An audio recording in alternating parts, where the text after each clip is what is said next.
在视频开始前，我先问大家一个问题：有多少人懂得如何挑选一款高性价比且色彩准确的显示器？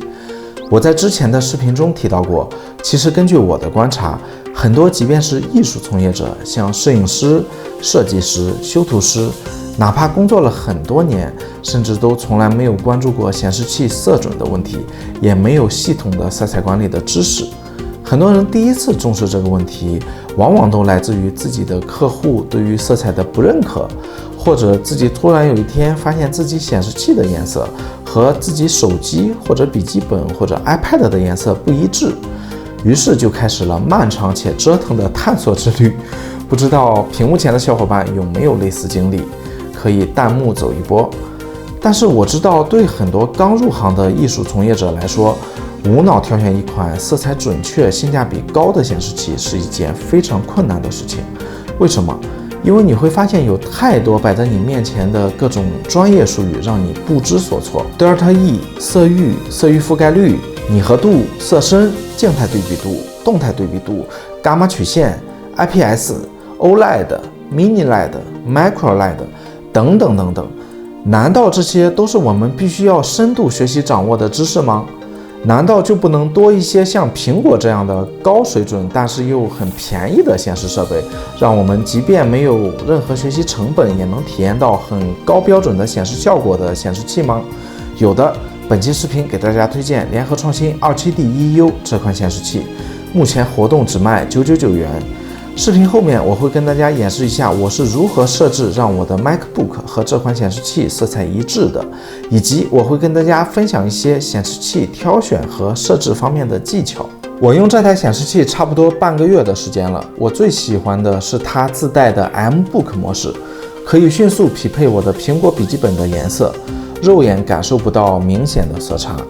作为 MacBook 外接显示器，色彩表现和色准，我认为都完全达到了我的要求。作为一款可以显示10比特色阶的显示器，它的 Delta E 做到了2以内，绝对的专业水准。而且联合创新 27D1U 做到了100% sRGB 覆盖，98% P3 色域覆盖，以及95%的 Adobe RGB 色域覆盖。关键是，比起我之前一直在用的戴尔显示器，联合创新这款显示器直接便宜了1多半。先跟大家简单的展示一下这款显示器。从做工上讲，我3000多的戴尔显示器相比联合创新 27D1U 并没有什么优势，它们俩都是塑料外壳，底座的质感和重量也都差不多。不过联合创新的底座还加了刻度，虽然这个设计对我也没什么用。最大的区别在于显示器的接口上面，相比动辄3-4千的显示器，联合创新 27D1U 的接口比较精炼，不过该有的 DP、HDMI、Type-C 接口都有，还有一颗3.5毫米的音频接口。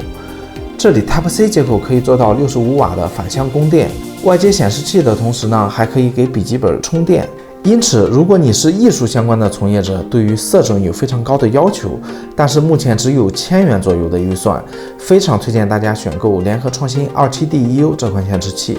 在接下来的日子里，我也会将它和我的戴尔显示器组成外接双屏，这对我后期的创作提供了更大的自由度。这里分享一下如何通过简单设置让你的 Mac 和联合创新 27D1U 保持色彩一致。首先将联合创新的显示模式调整为 MBook 模式，